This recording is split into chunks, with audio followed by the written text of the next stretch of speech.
జెండాను రెపరెపలాడించడానికి అన్ని రకాలుగా త్యాగాలు చేసినటువంటి కార్యకర్తల పాదాలకు నమస్కరిస్తూ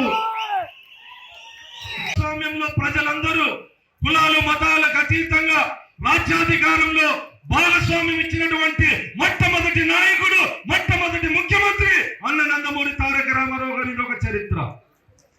ఈ చరిత్రని ఇప్పటి వరకు కొనసాగిస్తూ అనేక అడ్డంకులు వచ్చిన ఎంతో మంది తెలుగుదేశం పార్టీని లేకుండా చేయాలని ప్రయత్నం చేసిన అపర చాణక్యుడిలా తెలుగుదేశం పార్టీ కార్యకర్తలకి, తెలుగు ప్రజలకి అండగా ఉంటూ ఈ రోజు వరకు తెలుగుదేశం పార్టీని సజీవంగా ఉంచిన గౌరవ ముఖ్యమంత్రి నారా చంద్రబాబు నాయుడు గారు మొన్నటి ఎన్నికల్లో వైసీపీ ప్రభుత్వం అధికారంలో ఉన్నప్పుడు ఒంగోలుకు సంబంధించిన ఒక మంత్రి అధికార అహంకారంతో ఒక మాట మాట్లాడాడు.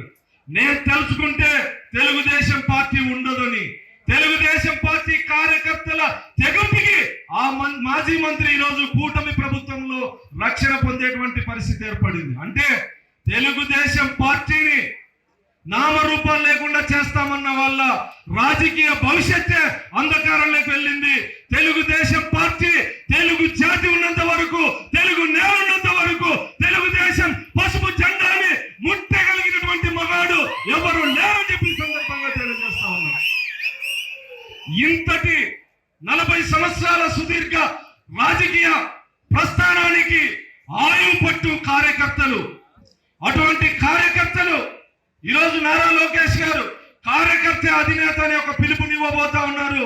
మేము కూడా ఇందాక కందుకుంట వెంకట ప్రసాద్ అన్న గారు స్పష్టంగా చెప్పడం జరిగింది. కార్యకర్తలు మాకు ముఖ్యం. బలహీనంగా ఉన్న చోట మన పార్టీ బలోపేతం కూడా అంతే అవసరం. పొద్దుతిరుగుడు నాయకులు అధికారం ఉంది కదా అని ఎమ్మెల్యేల చుట్టూ, మంత్రుల చుట్టూ చూస్తే తిరిగితే ఉపేక్షించాం. కార్యకర్తల ఆత్మగౌరవానికి భంగం కలిగించే ప్రసక్తి లేదని చెప్పి సందర్భంగా తెలియజేస్తా ఉన్నాం.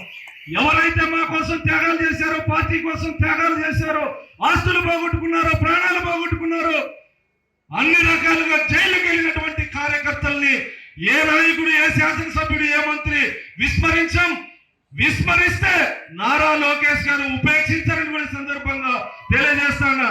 ఈ రోజు దేశంలోనే కార్యకర్త నేరుగా యువనేతతో మాట్లాడేటువంటి అవకాశం తెలుగుదేశం పార్టీలో ఉంది.